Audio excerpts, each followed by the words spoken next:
Pois é, vamos lá para mais um vídeo sobre filosofia da política, agora falando sobre Rawls, que é um cientista que defende a redistribuição de renda. O interessante dele é que ele cria uma teoria que parte pelo pressuposto que se todas as pessoas pudessem se imaginar em uma grande loteria, é mais ou menos assim, se todas as pessoas não soubessem a posição social que elas ocupam hoje, todas as pessoas seriam a favor de um mundo mais igualitário. Mas vamos lá, ponto a ponto. O Rawls ele traz a máxima de Kant, né? Que você não deve fazer absolutamente nada que você não gostaria que se tornasse uma máxima universal. E nesse sentido, a gente pode incluir, né, dentro desse pensamento de Kant a ideia, inclusive, da forma de distribuição de renda. Imagina o seguinte, imagina que se hoje todas as pessoas fossem iguais em termos de profissão, em termos de poder aquisitivo, em termos de tudo. De uma hora para outra, ninguém sabe quanto que vale um serviço de um médico, de um engenheiro, de um faxineiro. Todo mundo está perdido naquilo que o Rawls chama de veil of ignorance. Ninguém sabe absolutamente nada de nada. E porque você não tem propriedades, você não sabe se na realidade da sociedade você vai ser uma pessoa que vai ganhar muito ou vai ganhar pouco.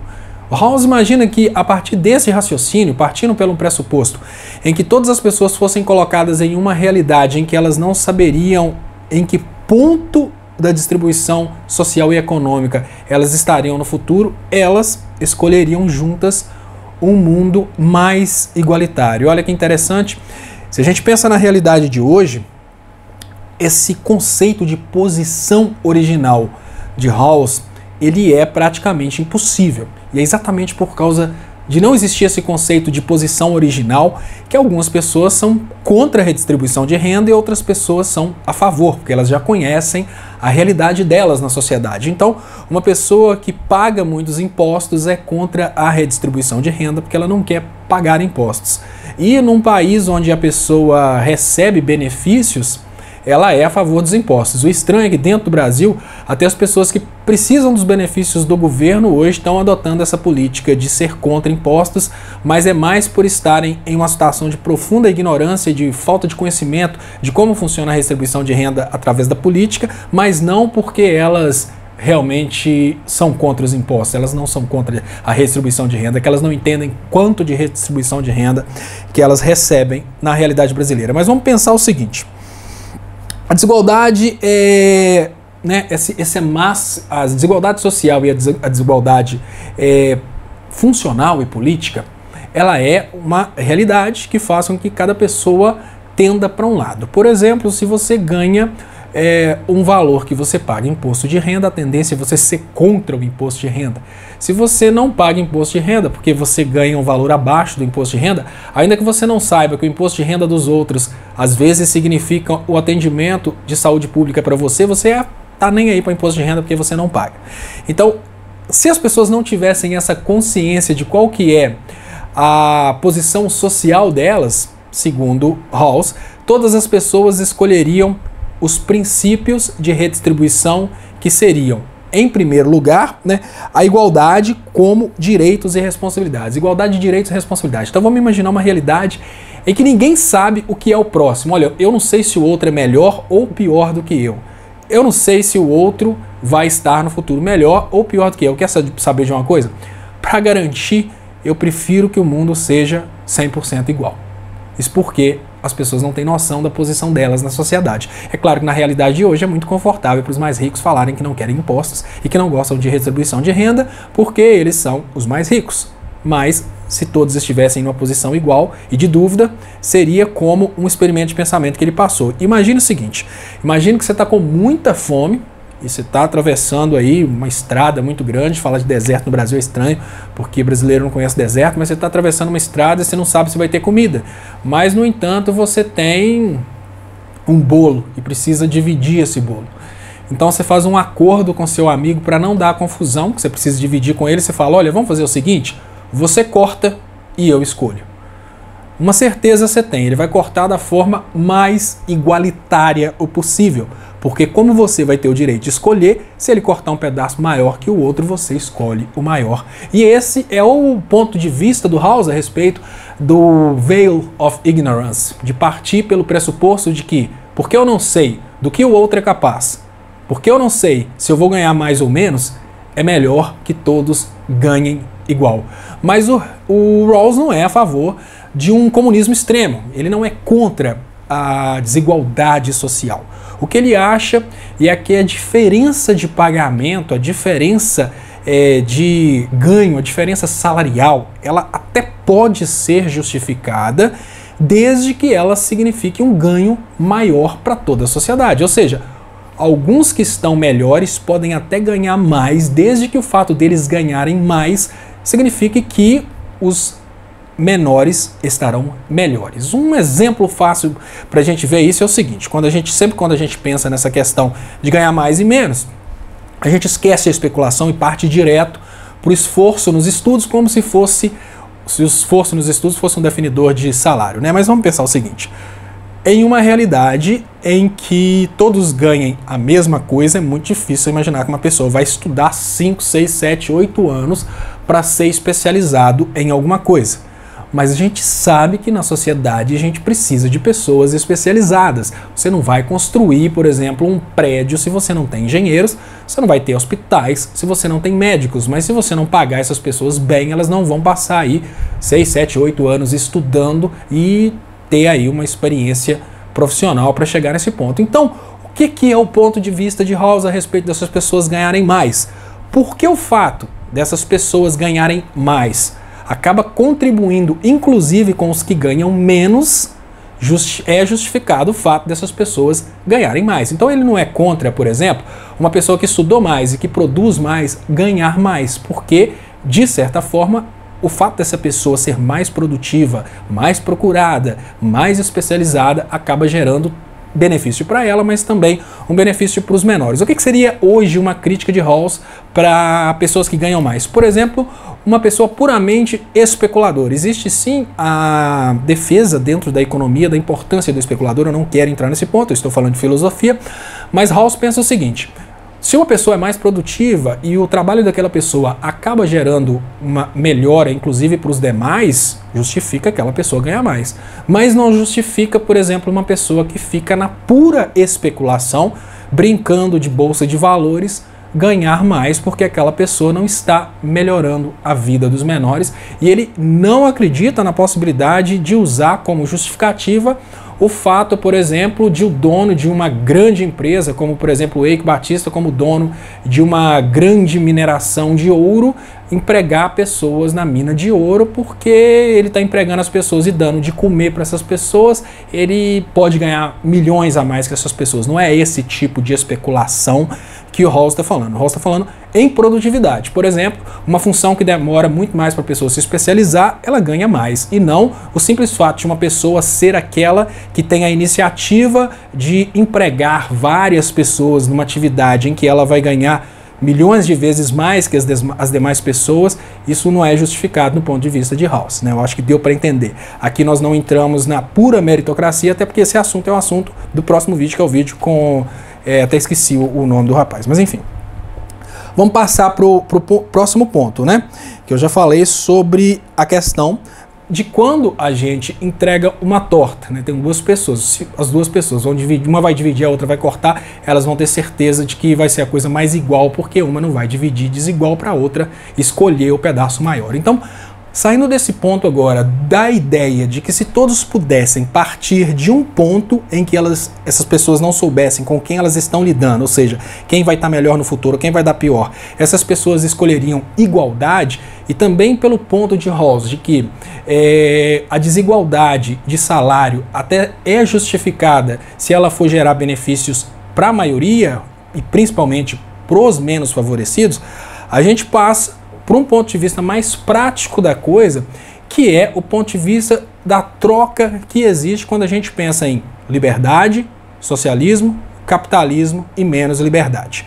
Toda vez que você pensa numa realidade com mais liberdade, ou seja, uma realidade em que as pessoas têm mais liberdade econômica, você automaticamente tem mais capitalismo. Então, pensando agora pelo inverso, até para imaginar, toda vez que você vai mais para o lado do capitalismo, você aumenta a liberdade, mas você aumenta a desigualdade social. Se você quer preservar mais igualdade, você vai mais para o socialismo, você precisa sacrificar um pouco a liberdade. Então, nesse sentido, o Estado precisa tirar um pouco das empresas, dos empresários, dos mais ricos, para redistribuir para os mais pobres.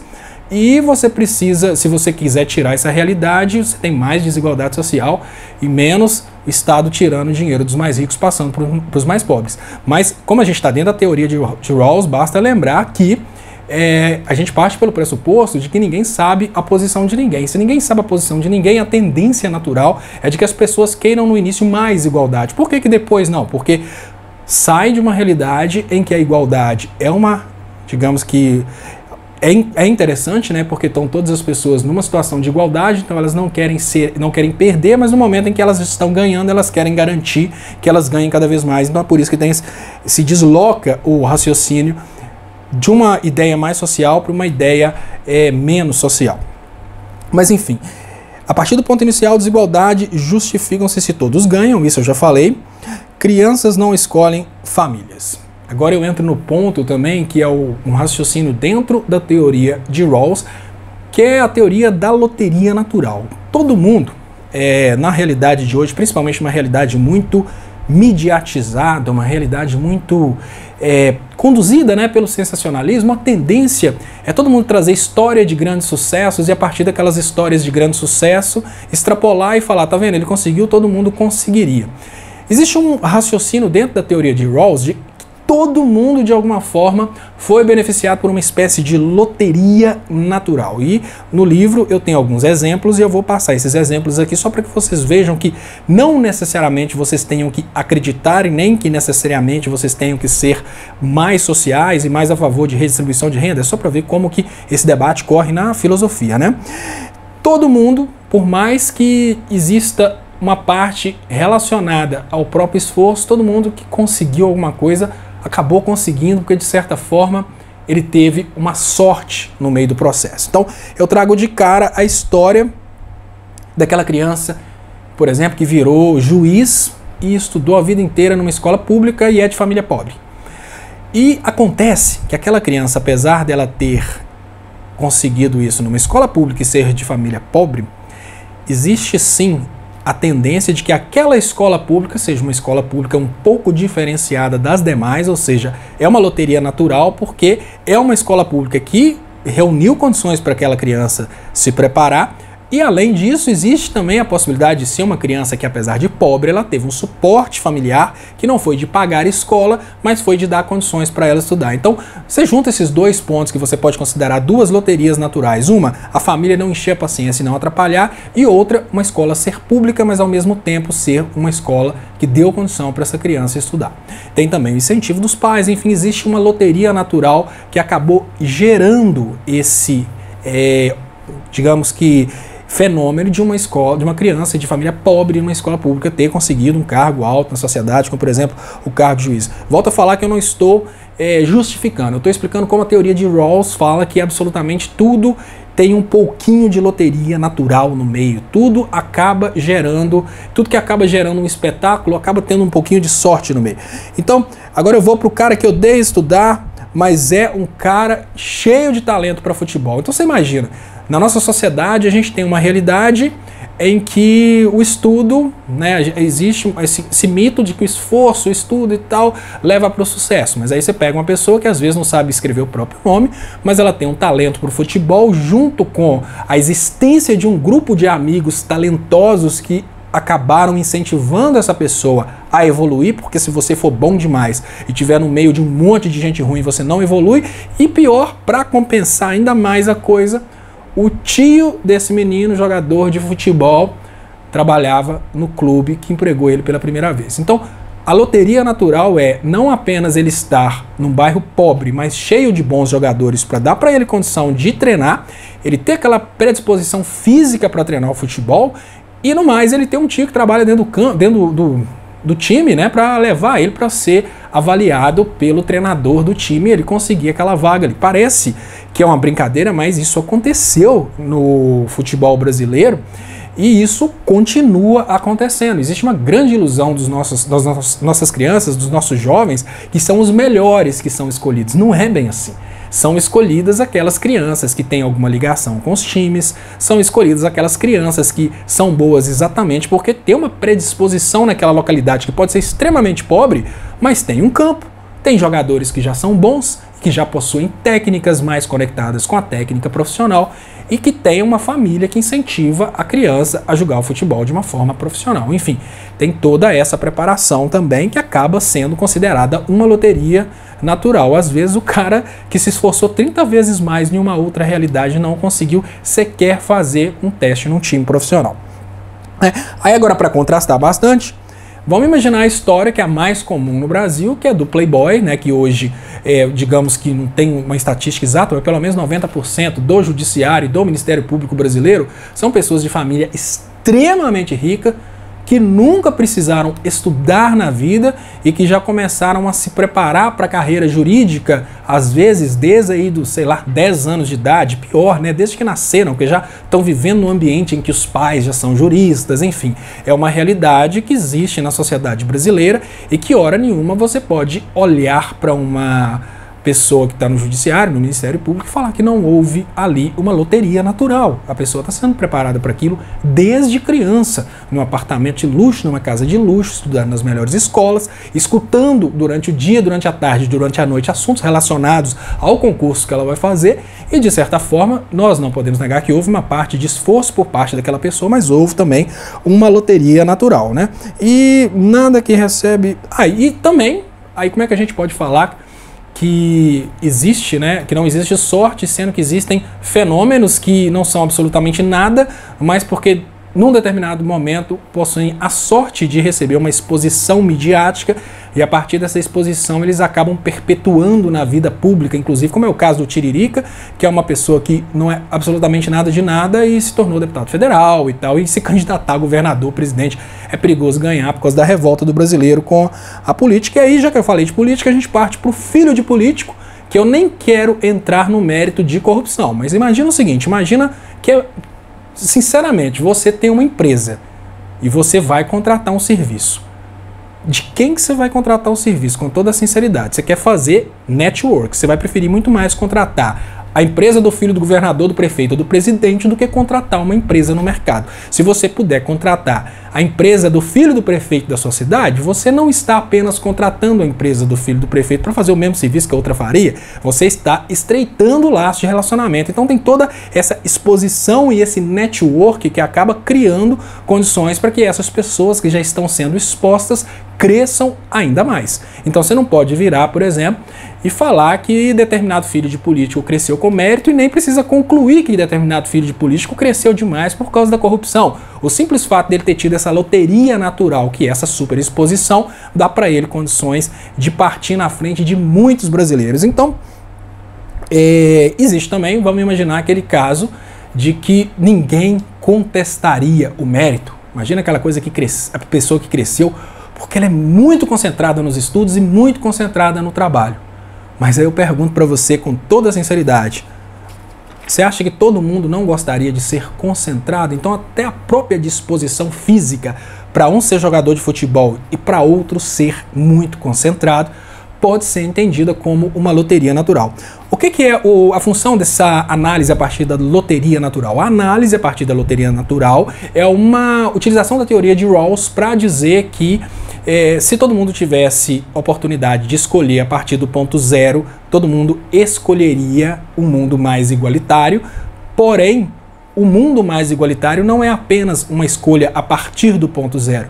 É uma escolha que mesmo se as pessoas se unissem para fazer hoje, começassem a analisar o porquê de tanta desigualdade, elas chegariam à conclusão que essas desigualdades acontecem exatamente porque as condições que as pessoas enfrentam durante a vida são condições extremamente desiguais e não estão ligadas necessariamente às opções e ao esforço dessas pessoas. Tem sempre um pouco de sorte, um pouco de loteria natural dentro desse processo. Aí existem já, né, as críticas para a teoria de Rawls, para a teoria da redistribuição de renda, para a teoria da ajuda aos mais pobres. E essas críticas são muito pertinentes, apesar de que eu seja uma pessoa que tem a tendência para a redistribuição de renda, eu imagino que valorizar as pessoas no sentido de oferecer saúde e educação é muito importante, mas a gente tem que concordar que tem muita pertinência. Uma pertinência é a crítica, por exemplo, de que a redistribuição ela gera desincentivo. Se o cara é pobre e ele recebe uma grande ajuda do Estado, ele não passa aperto e por isso ele não corre atrás. Por outro lado, se um cara tem uma tendência para ficar rico, mas ele sabe que o Estado vai tomar tudo, ele acaba não querendo ficar rico, porque senão ele vai ter que trabalhar para os outros, vai ter que trabalhar para o Estado. E isso não é só abstração. Uma pesquisa foi feita na Inglaterra e eles chegaram à conclusão que muitas pessoas preferiam não ultrapassar um determinado nível de rendimento, porque a partir desse nível de rendimento elas teriam um imposto mais alto e elas iam acabar ganhando menos do que elas ganhavam com menor rendimento. Por incrível que pareça, não é até óbvio. Você imagina, olha, hoje eu ganho 10 mil reais e eu pago 2 mil de impostos. Se eu começar a ganhar 12 mil reais, eu vou começar a pagar 4 mil de impostos. Aí você pensa, o que eu estou ganhando? Você não está ganhando, você está pagando um imposto a mais. Isso acaba desincentivando as pessoas que são mais produtivas e as pessoas que podem gerar o maior benefício social. Então, existem críticas, existem apoios para redistribuição e todas precisam ser analisadas. Afinal de contas, esse assunto é a filosofia da política. Na filosofia da política, a gente tem que escutar críticas a favor e contra aquilo que a gente gosta. Eu gostaria de agradecer você que assistiu até aqui, te convidar para curtir o canal e te pedir para compartilhar com os amigos. Muito obrigado e até o próximo vídeo, onde a gente começa realmente a falar sobre as visões mais liberais da filosofia da política. Eu não vou falar só sobre distribuição de renda, eu vou falar também um pouco a respeito de menos Estado. Muito obrigado e até daqui a pouco.